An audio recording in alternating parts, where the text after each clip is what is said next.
சில பேர் இப்படி இருப்பாங்க, எல்லாருக்கும் ஹெல்ப் பண்ணுவாங்க.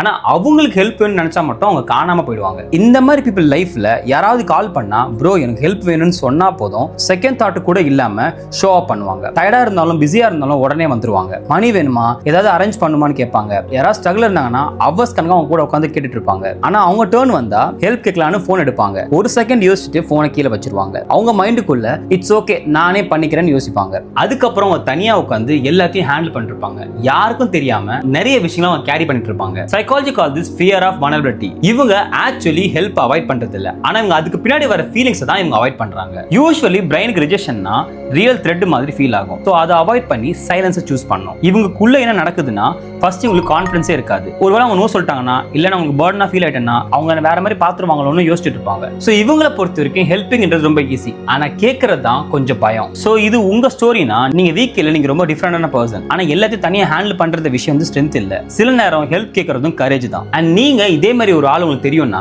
அவங்க ஆல்வேஸ் ஹெல்ப் பண்ற மைண்ட் செட்ல இருக்காங்கன்னா அவங்க கண்டிப்பா ஹெல்ப் கேட்க மாட்டாங்க. ஜஸ்ட் ஒரு தடவை கேட்டு பாருங்க நீங்க ஓகேவா இருக்கீங்களான்னு. அவங்க ஓகேன்னு சொன்னாலும் அவங்க அப்படியே விடாதீங்க, இன்னொரு தடவை கேளுங்க. ஏன்னா அவங்க ஹெல்ப் கேட்க மாட்டாங்கன்னு இல்ல, அவங்க ரிஜெக்ட் ஆயிடுவாங்கன்னு பயப்படுறாங்க. சில நேரம் ஒரு எக்ஸ்ட்ராவா ஆர் ஓகேன்னு கேட்கிற ஒரு வேர்டு தான் சில ஆட்களுக்கு ரொம்ப தேவையா இருக்கும். This is day 176 of my 365 challenge. Follow me for more raw real stories.